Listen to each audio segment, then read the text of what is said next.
100 বেলা রাখছে সেলিম চৌধুরী, তুমি রাখছো একদিন তেল বেশি মার্ডার হয়ে যাওয়া দিলাম তোমার বেশি তেল, আর তুমি কেন মনে করো এখন তো নাই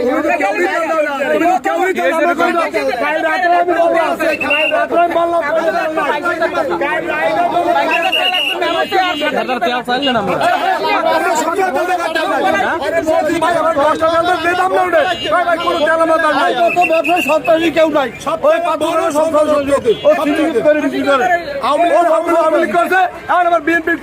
ঘুরে পড়ে এইগুলো খাইতে যাবে সবসময় গুন্ডবি, সবসময় সব দাঁড়াই বেড়ে 2 নম্বরের ব্যবসা সব আজকে করবে কিভাবে 2 দাম বেশি নেবে ঘুরাইছে দেয় নাই। ওর মতো ব্যবসায়ী সন্ত্রাসী কেউ নাই এই পাথর।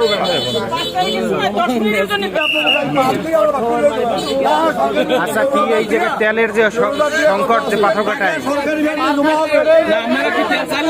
দেখা অনেক দিন চাইছি পাও ধরছি তাই নাই কয় তেল নাই। আর 26 রাতে বাসন কোম্পানিতে 26 মিনিট বিক্রি করছে মানে বেশি দামে। হ্যাঁ বেশি 180 90 বেরেন।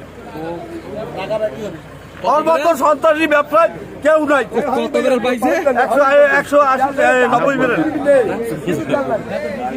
আচ্ছা ইবনে সাইদ বিলাল, কি এই যে তেলের যে সংকট পাথরঘাটায় কি দেখতেছেন বর্তমানে? আসলে দেখতেছি যে সরকার সর্বোচ্চ চেষ্টা করতেছে, যারও এখন তো অনেক চাপ, মানুষের অনেক চাহিদা, কিন্তু সরকারের পক্ষে এখন তো ওইগুলো সব সম্পূর্ণ দেওয়া সম্ভব না, কারণ এখন একটা বৈশ্বিক মহামারী চলতেছে। এর ভিতরে যদি কেউ এরকম সংকট তৈরি করে এটা সরকারের বিব্রত করে, ইভেন আমাদের এই দলকে বিব্রত করে, এর সর্বোচ্চতম শাস্তি হোক।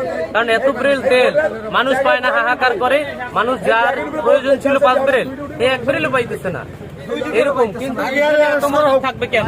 আপনার আগে এখানে পাইছে 180 ব্রেল নাকি পাইছে 190 ব্রেল।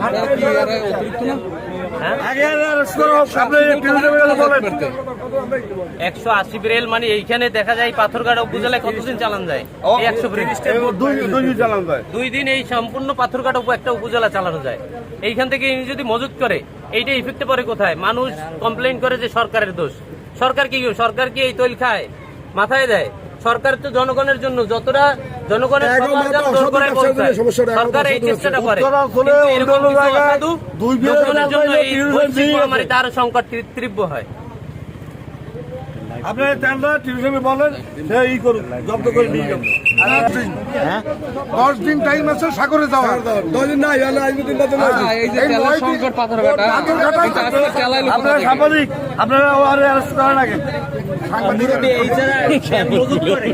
আমি একটা কথা বলি, টাইম আছে মাছ ধরার 10 দিন।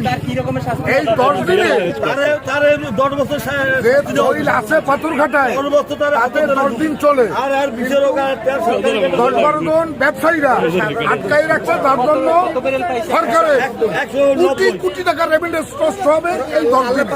এবং আমাদের এই জনসাধারণ 500 কোটি টাকা হারিয়ে ফেলবে এই 10টা তেলের দোকানের জন্য। আমি এইটা বললাম, এইখানে যে তেল আছে তাতে 50টা ট্রলার সাগরে যেতে পারে, কিন্তু তৈল আটকাই রাখছে। এইরকম বহু জায়গা আছে।